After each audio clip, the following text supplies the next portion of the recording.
The American dream of home ownership and creating generational wealth was an opportunity for many Americans after World War II. But how did this American dream become a nightmare for many African Americans?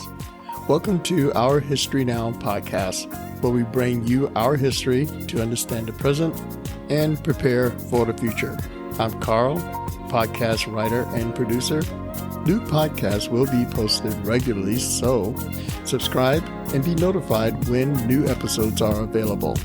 Our host has a lot to unpack, so let's dive in. All right, so the American dream, right? That whole picture-perfect life with a house, the white picket fence, good schools for the kids. After World War II, that dream, well, it got real for a lot of people. And part of that was because of places like Levittown. And here's the thing, the path to that dream, it was paved with some seriously messed up practices. Yeah. We're going deep on Levittown today. We are. And how this symbol of the American dream, it was built on a foundation of racial exclusion. Spoiler alert, this messed up system still affects us today. It's fascinating, isn't it? This whole idea of the American dream, upward mobility, that opportunity for everyone. It's always been powerful in our history. But access to that dream, it was heavily skewed for a long time. Right. And Levittown, a stark example. Levittown, for those who need a refresher, was essentially this massive, suburban experiment. Thousands of homes. Huge. All identical, built with this assembly line efficiency. William Levitt, the guy behind it all. He was like the Henry Ford of housing. His goal was to make homeownership accessible to the masses, which on the surface sounds great. On the surface, sure. And to be fair, Levittown did make homeownership a reality for a lot of families, working and middle class, especially after World War II when things were tough. But there's a but. Big but. Big but. That accessibility, it came with a huge asterisk. It did. It was specifically designed for white families. Okay, yeah. About that asterisk. We dug into the original documents for this deep dive. Oh, boy. And guess what? What? They flat out said, no black people allowed. Wow. Can you believe that? Appalling, but sadly, not surprising for the time. This was the era of restrictive covenants. Clauses written into property deeds that barred certain groups of people from buying or even living in those homes.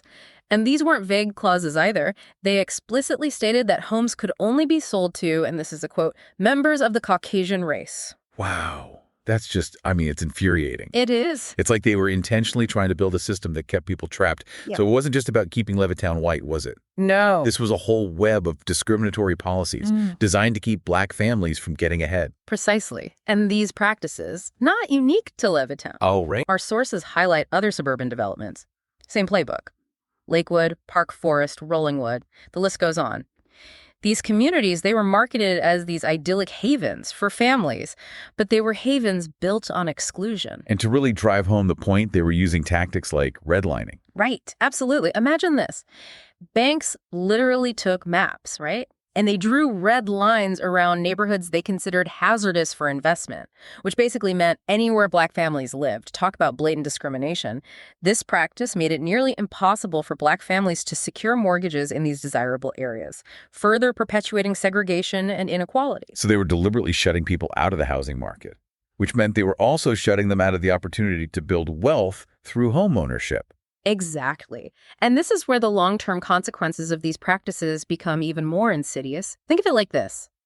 For decades, black families were essentially locked out of the biggest wealth-building tool in America. Homeownership. Exactly. Meanwhile, white families were buying homes, watching their property values rise, and passing that wealth down to their children. So you've got this massive gap in generational wealth that continues to widen. Exactly. It's like starting a race, but you're 100 yards behind everyone else. And it's not just about the money.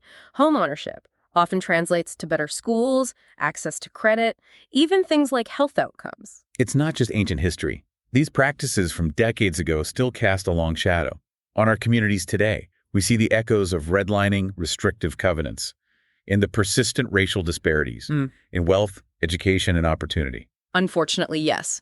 We can't talk about Levittown and the rise of the suburbs without acknowledging that this legacy of discrimination, it continues to shape our cities, our neighborhoods today. But hold on, didn't the Fair Housing Act of 1968 outlaw all of this? I mean, they made it illegal to discriminate in housing. You'd think that would be the end of it. Right. But imagine trying to get a mortgage in a community where banks had redlined your neighborhood for decades, or trying to buy a home in a suburb. That had explicitly excluded Black families for generations.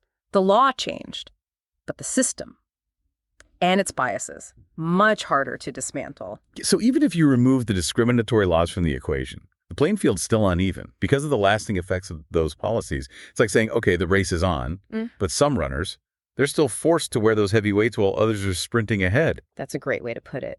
And we see this playing out in the stark racial wealth gap. That exists in America today. The median white family has 8 times the wealth of the median Black family. And a lot of that disparity traced back to decades of discriminatory housing policies that prevented Black families from building wealth through homeownership. It's mind-blowing when you really think about it. Yeah. Generations of families denied access to the same opportunities simply because of the color of their skin. It's a sobering reality. And it's not just about the past.